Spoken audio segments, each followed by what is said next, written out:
Hello, this is Dustin with Home Mender, and today we are going to be replacing a baseboard in a house. Seems easy to do, but if you do it wrong or you cut corners, it's going to look tacky. We're going to make it look like it never happened. I'm going to show you how. Let's get to it. Now the first thing we want to do is use a razor knife, and we're going to cut the caulk line at the wall where it meets the baseboard.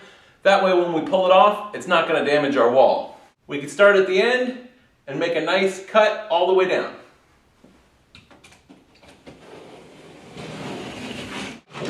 This one looks like it's already pulling off pretty good. Next we take our super bar and we're going to get behind the baseboard, and then we're going to pry down. If you pry towards the wall, which is common for people who don't know what they're doing, you're going to damage your wall. That's going to need to be fixed later.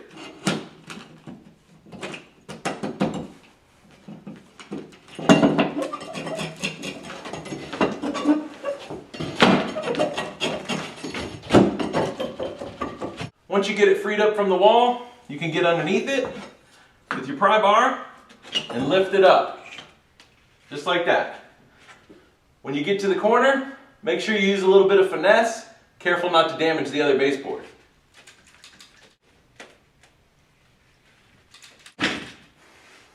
There we are. Now we can get all the leftover nails banged back in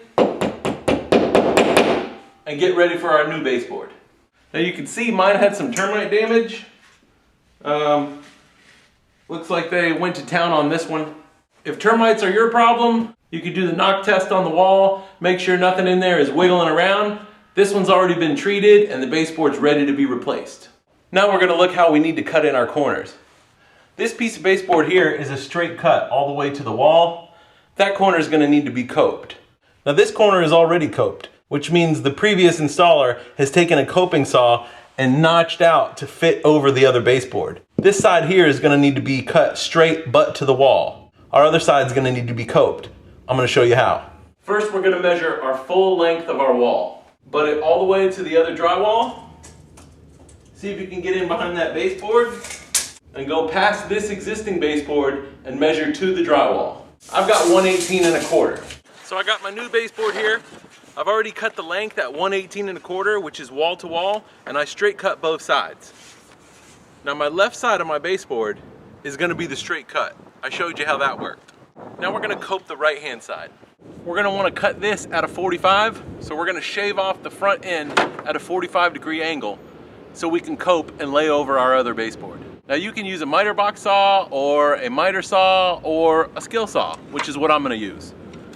I'm going to set my angle at 45 degrees.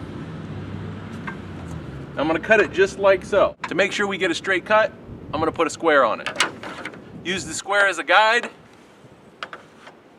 and cut your 45.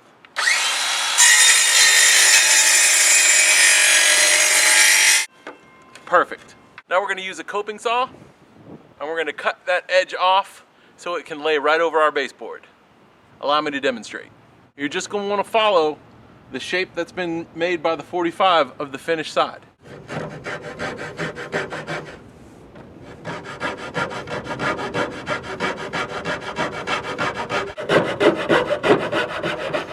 And here's where it gets a little tricky.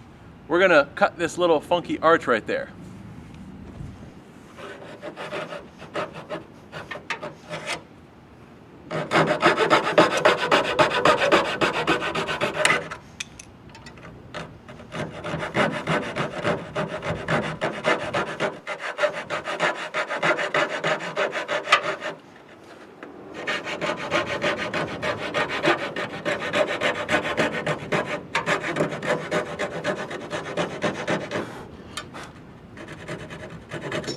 Just like so.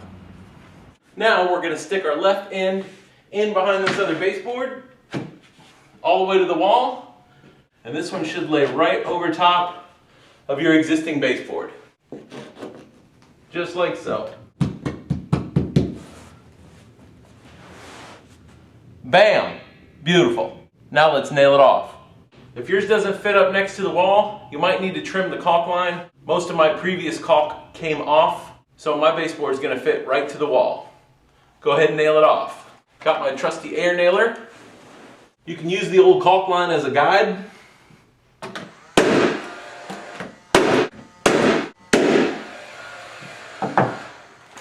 That's good to go.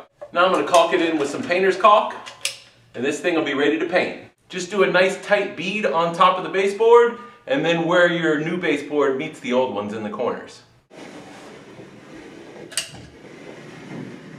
Now we use our 1/4 inch finger trowel and we smooth out the caulk.